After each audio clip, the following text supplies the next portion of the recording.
Hello, babies. Suck my dick. I'm gonna be Kyrie. And just tell people to get over it. Okay. All fair competition. I think that's the way to do it now. The 2022 way of dealing with problems is just tell everyone to suck your dick. Just be a Kyrie. Mm-hmm. I feel like that's what a lot of the world's come to anyway. Everyone's just Kyrie to each other. Yeah, but we've been doing that in New England all the time. We've been doing that since we've been children. Yeah. Well, we can laugh at it, or some of us can. Some of us cannot. No, some of us cannot. Hey, so we have a social hour that I pulled a bad words and have not looked at the email. So this is going to be all you. Do we have opening takes? I put a question mark. I didn't know if you had one or not. Do you have one? Mm-mm. I'll give you one. Well, I have one, but it's kind of like my first question that I need to. It's like I need to get something off my chest. Okay, well, why don't you just tease your first part of the show with the opening take, seeing as that's what opening takes are. If Mel Kiper didn't work for ESPN and worked for a real company, he'd been fired years ago because he is terrible at his job. He's like a weatherman. Yeah. All draft analysts are like weathermen. They shoot. But like... when you're so wrong, like he's been so fucking wrong. Like, how does it? He might just be trolling people at this point. Like, he comes out with some ludicrous shit. I think I read an article. I don't know if it was, obviously he didn't write it. He doesn't write articles, but the article is basically a paragraph long saying, look for the Patriots to make a wild trade in this year's draft and check out the article. And it was basically just the Patriots need wide receiver help. Let's see if they move up. It's clickbait. That's all that was. What the fuck, Mel? Mm-hmm. Bullshit. No, but I remember when he said Jimmy Clausen was going to be like a, what do you say? See, now you've gone too far. This past your opening take. Oh, I'm sorry. Okay, go ahead. This is not, you I save a little bit. I'll give you one. And this, I think, has been catching steam for a while. Maybe I'm wrong, with the NFL Bobos. The draft is one of the most overhyped, overrated things in football. Can I ask you a question on your opening take? Sure. Is that because we are never picking low in the draft? Is that Maybe. why do we think it's overrated? Maybe, but we don't get a buzz off of it. Even if you're a top 10 pick, like once you get into day 2, like, are you really like investing your weekend watching the draft on ESPN2 in rounds 4 through 7? Really? Are you sitting down in front of the TV and watching it? No. And honestly, from a real football perspective, the draft does not change your team the next year. You have to be looking at 3 or 4 down the line, unless you're one of these teams with 3 first-round picks, whatever, and you suck and you're trying to make a comeback. Then yeah, sure, the draft is exciting. But overall, just kudos to the NFL. They do this with everything, but way too hyped. Everything's wrong, like you said, and the impact is generally way less than the effort put into it. Was last year's the most exciting Patriots draft we've had in 20 plus years? Probably, yeah, with the anticipation of drafting a quarterback. Yeah. Mm-hmm. Yeah, you would say so. Because of the anticipation, because we haven't had anticipation but that's why like that in a long time. But that's why I think like other franchises fans always are like buzzed up about this. Like, here we go. We can get our Tom Brady, the diamond in the rough. We're going to change everything. But this is the draft. Like, we never have to deal with that for the past 20 years because we were winning all the time. It's a good point. If you suck and it's the draft is the only thing you have to look forward to because it's your only hope at Jacksonville, Detroit, then sure. Yeah. For those cities, fine. Hype it up for them, I guess. So, call me a liar if I'm in Detroit, but here in New England, it's the most overrated part of the NFL season. Mm-hmm. I agree. Fair enough. Are you doing the show or do you want me to start? You're doing it. Okay. Welcome to Simple Minds Sports Show, Fat Tuesday Social Hour Edition, NFL Draft. Hell of a title. Welcome to the show. Thank you.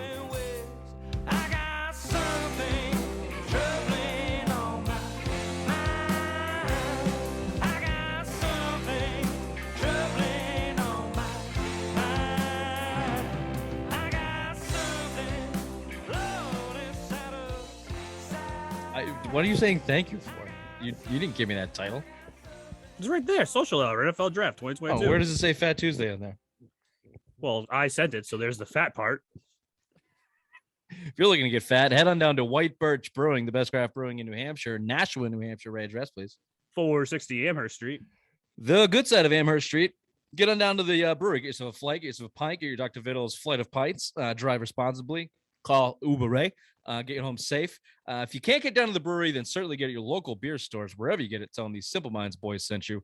White Birch Brewing. All right, you got Mel Kiper off your chest. You want to get any more about Mel Kiper off your chest? The Clausen, Jimmy Clausen thing. He said that if Jimmy Clausen wasn't a Pro Bowl quarterback in 5 years, almost like the Joe Burrows bet that me and you made, but that he would quit his job. Jimmy Clausen never became a Pro Bowl quarterback, and he should have quit his job a long time ago. Yeah, and he just looks like a crazy mad scientist at this point. He's totally been overshadowed by. He looks like a preacher, a Southern preacher. Yeah. Todd McShay, I think, does a better job because I think he focuses more on the like analyzing the players and the fit that they might get into and leans less towards here's where they're going, right? Or like giving you a prognosis on who's going to be a Pro Bowler in 5 years. He just kind of gives you as much facts as he can kind of thing and then throws out 15 fucking mock drafts, throughout the year to see which one will be right. None of them are. Okay, so here's your next question. I think I answered that for you. Yeah. Are you a draft guy? Do you watch the draft, and how much time do you put into watching the draft? I just gave you that little to none. Also, it's really fucking late. Round? We watched it we live watched it last year. I don't remember last year. And we got wicked drunk, and I was gonna put that it was like 4 hours because it took forever to get to the goddamn draft. It was like 11:30 or 11 o'clock by the time the Patriots picked. Yep. And no, I just am not investing that time. I'm certainly not doing it day 2, 3, and 4. Day 2 and 3. They're saying this year it's in Vegas, and they're having a boat bring the draft picks to the pond in Valencia. That's gonna take forever. It's also gonna be a shit show. Oh yeah, it's Vegas. How many of these in that one? How many of these draftees are going to go missing because they're on a bender in Vegas? It might be fun to go to a draft, basically just because you sit around, eat football food, and drink beer, and like you're in the atmosphere of it, and you get to kind of like clap or boo. But again, it's not like I'm excited about the draft and these players. It just doesn't get me going. Zero buzz around draft day this year. Aiden Hutchinson, edge rusher from Michigan. Kyle Hamilton, safety out of Notre Dame. Kayvon Thibodeau, edge rusher out of Oregon. Evan Neal, offensive tackle out of Alabama. And Ikem Ukawanu. Beautiful. Offensive tackle out of NC State. If you can't tell that I'm not a draft guy by butchering those, I might have faked you out with how well I did those names. Is there zero buzz because unlike the last year, there's no quarterbacks to be talking about? Yeah, absolutely. The whole sport is based around the quarterback right now. Last year, you had upwards of 7 guys being rumored into the first round. 5 of them went in the first round. All 5 in the first 15 picks. 4 in the first 10 picks. When did the Bears get? They get them 10th. No, I think 11th. 10 or 11th. Yeah. Yeah. Either way, it was rapid fire, and that was the. And all the hubbub around it, who's going to be better. Yeah, certainly when you don't have that quarterback class, it lacks buzz. Yeah, it's like a defensive heavy group and even offensive tackle heavy group. So I think that's why there's not really much talk about going into this year's draft. Like last year, where's Trey Lance, Mac Jones, Sunshine, Trevor Lawrence going to go, like 1, 2, 3. Is it going to be like that? Nothing this year. I think there's that kid out of Pitt. Ole Miss, and I forgot the other place that there's only 3 quarterbacks pretty much. Oh, Liberty, the kid from Liberty, who has small hands that they're talking about. That's like I get a giggle out of that. Small hands, sure, experts out there. I'll tell you this though, with the lack of quarterbacks in the first round, I bet you I know it has a much better chance at being a better draft class than last year's, because when that many quarterbacks go, guaranteed 3 out of 5 of them are going to suck. Oh, absolutely. So you got a better chance of getting actual players who can play when you're not reaching for quarterbacks and trading 3 first-round picks like the 49ers for a guy who hasn't played football in a year, played at a D2 school, and seemingly still can't play football in Trey Lance. So I bet you this draft class is better than last year's when it's all said and done. Oh, I agree. I think this will probably be a very defensive heavy, like I said, and it's going to be a lot of Pro Bowlers coming out of this year's draft. You'll see. Okay, Mel. See? Okay, Mel. We'll touch But I back can on say this. that. I can say that. And then if I'm right, ESPN hire me. Thank you. Okay, we'll keep the tape. I would not be quitting a day job waiting 5 years for ESPN to hire off of that, but do your own thing. In the Patriots scheme of things, now this is where it gets interesting, obviously, because I'm interested in the Patriots more so than the actual players and where they're going to go. 21st overall pick.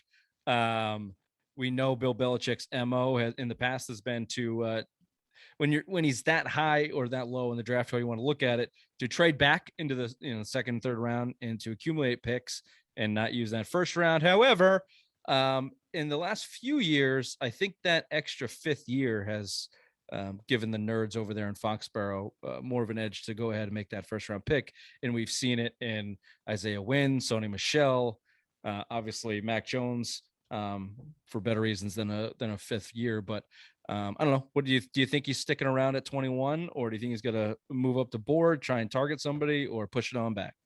I think you stay there. I think you stay pat, and you just get the best available player via whatever position you need most, out of all the groups. I think it's cornerback, pretty much linebacker, wide receiver, and offensive line that you need the most help with. So stay there, get the best available one that you need for your team.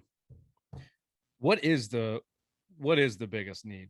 The actual biggest need that they should take in the first round? Cornerback. Do you trust them at the 21st overall pick to get a cornerback who can cut?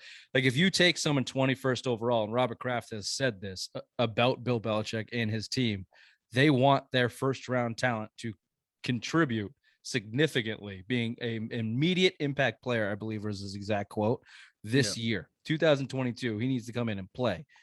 I don't trust Bill Belichick to draft a cornerback at 21 and have him be your starting left cornerback, which is what he would be. Jalen Mills isn't that guy. So he did it before. Asante Samuel. He can draft a cornerback. Did you say he can draft a cornerback? Yes. Oh, hold on. Let me just do this real quick. I'm just going to get an expert's opinion on this. Just before I answer. Hey, Bill, good to have you. Real quick, Ray just mentioned, no context here at all, but he just said that Bill Belichick can draft cornerbacks, and he would be perfectly okay with them taking a cornerback at 21st overall to be your starting left corner to start the season as an immediate impact player, as Robert Kraft has said that he wants. Your thoughts? Terrible move. Name one good cornerback he's drafted. Asante Samuel. 4th round. Name another. He drafted him. Name another. He drafted him. Name another. Let's see. Enough said. Devin McCourty, 1st round. Where did he end up as a cornerback? Safety. He can't draft cornerbacks either. He struck out. JoJuan Williams is the latest. Why'd you bring him in? He's the latest example in the 2nd round. He was going to do this better than I was. Because he's Tyrone Wheatley, 2nd round. See? Flame out. He's got the names and everything. Jonathan Willhead, flame out. 2nd, Cyrus 3rd round. Jones. Come on. The list goes on. Jordan Jones. Richards, 2nd round pick. Another defensive back. He can't do it. That and wide receiver. Don't touch wide receiver. Don't touch fucking cornerbacks until the 5th, 6th, 7th round. None of this fucking 1st, 2nd round bullshit in cornerbacks or wide receivers, because you're not going to hit. You're not going to fucking hit. There's the only Razai Dowlings in the draft that Belichick was drafted at. There was another overall. One too. Who was the guy, the weed guy that flamed out in the 2nd? Dawson. Duke Dawson. Duke Dawson. Yeah, who they traded for a 6th round draft pick as a throw-in to Denver. No, don't give me this cornerback shit at 21 overall. The only time I'm okay with them taking cornerback if it was a top 10 and the guy is an absolute no-brainer. If Deion Sanders is sitting there, then fine.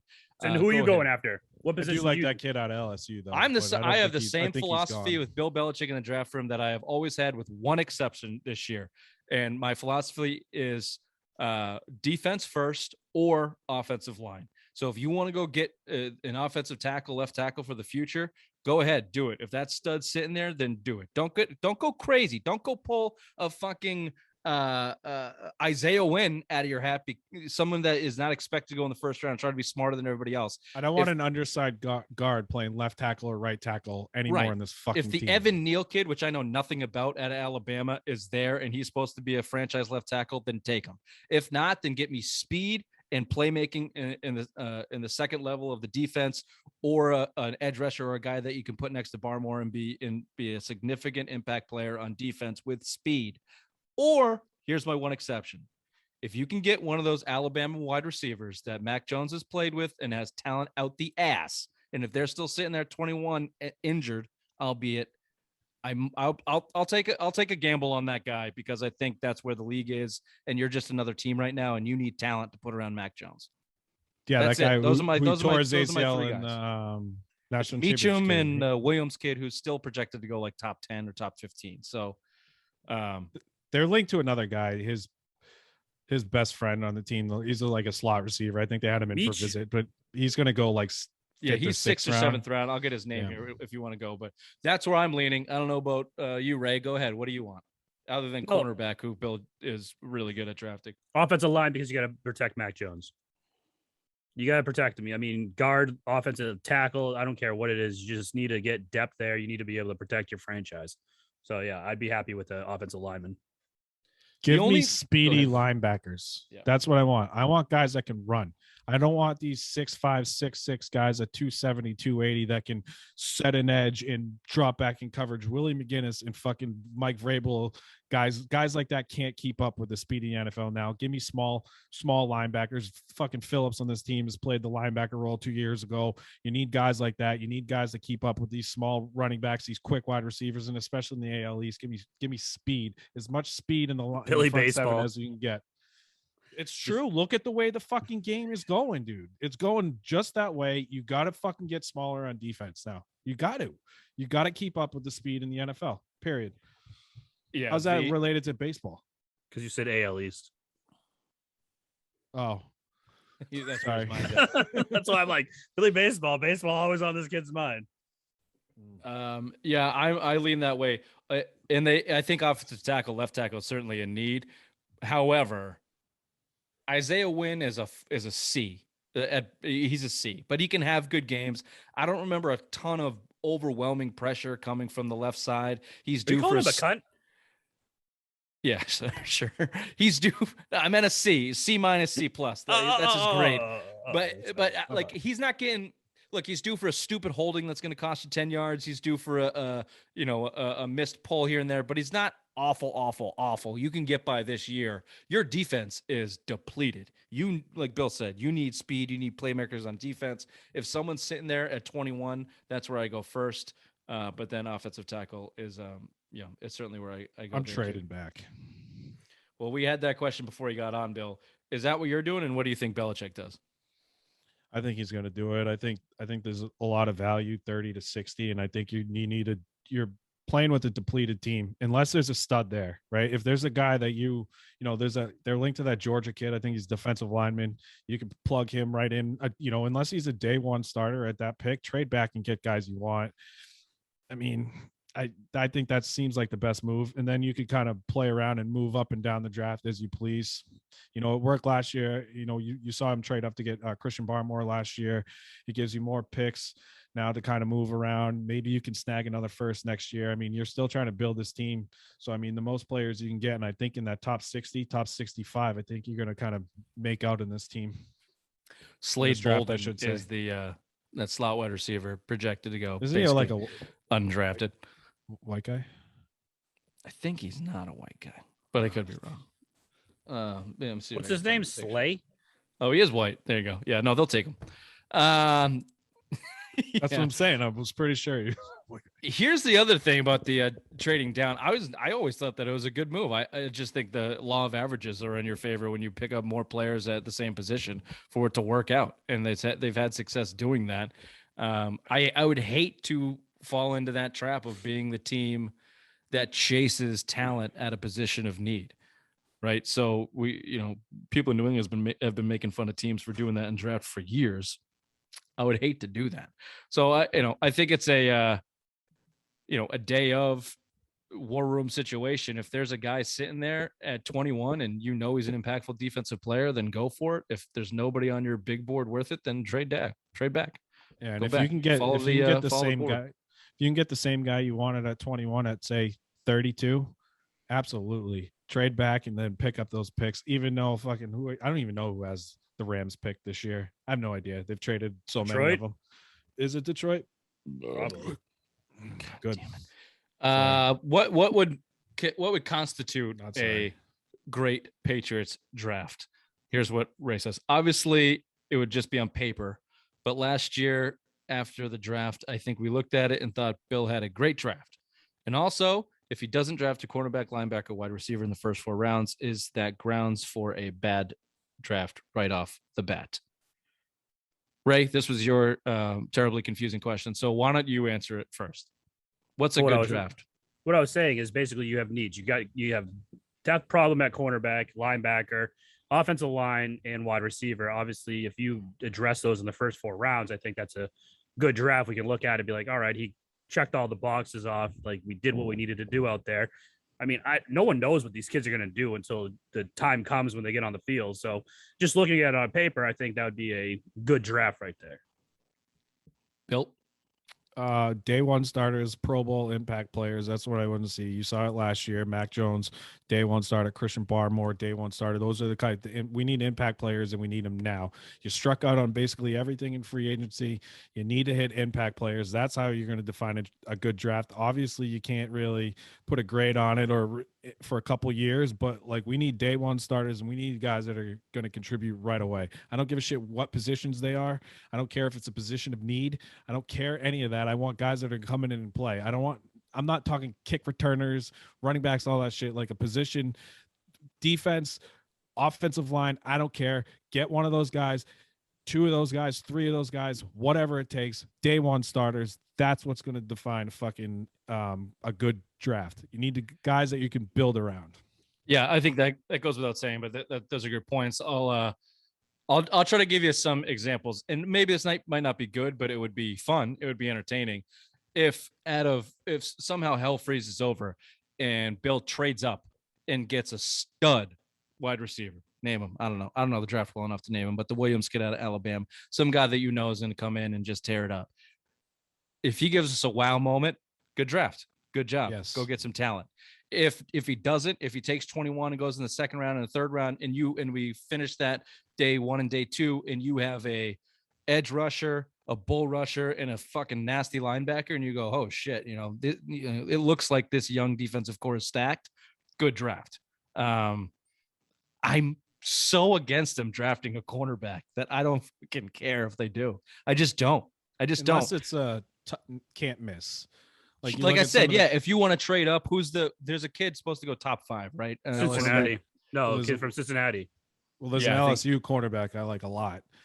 I like those. So SEC if you get guys, in the top 10 and usually grab that guy, and know that he can play, but yeah, don't draft me the 6'1", 200-pound fucking injured cornerback out of Florida. Don't do that in the second round. That's a fail right off the bat. That's what I'll give you an automatic fail. Bring me another Joe Juwan Williams out of fucking Vanderbilt. Right? I want a true SEC school, not some shit college in Tennessee. Yeah. All right. Last question here. Is it a make or break draft for Bill Belichick? And I'll just go further. As true GM duties, because I don't think a bad draft is going to get him fired this year. But if he has a bad draft, or if he just has one of his like 2016 to 17 draft where he's just going out punting on him. Yeah, he's punting on draft picks. He's taking your boy Knox and the Asiasi kid in third round, traded, just dicking around the draft board and just kind of taking fluff picks. Does he lose the GM role? He won't lose the title, but do they take away some of that power, do you think? No. Yep. Yes. No, I don't think so. I think the way Kraft's been talking, though, he's been leaning towards like throwing a little shade at Bill, being like, we've been missing on drafts. Last year was good, but years past, that's why we're in I spent $250 million. I think this could be if he doesn't have a good one, I think this could be like a little bit of the reins getting taken away from Bill Belichick. I think it's hard to do. I think it would be hard to do. However, He'll quit. If Belichick, I don't know, Bill. That's what I mean. I don't know. I think we talked about it last show. He's in such a cushy position. Like he's got his kids there. It's his kingdom. He probably only looks at coaching for 2 or 3 more years. He's got shoeless record on the horizon. He might just fucking deal with it. He might just bite his teeth and deal with it for a year or two. If Kraft comes down and says, "Look, we need to change things up here in the draft room. We're giving some of this duty to Elliott Wolf or Matt Groh or wherever the hell they want to bring in." He might just deal with it. He might not. He might quit. I don't know. It's a hard question to ask. But to answer your question, Ray, I think the Krafts would try to make a change if they don't like the draft this year, if it doesn't turn out to be what they want. Yeah. So there you go. This has been the Some Mind Sports Show, Social Hour, NFL Draft Edition, Fat Tuesday edition. Great title for that show. We'll see you on Friday for the rewind. Bye-bye. Bye-bye. Bye-bye.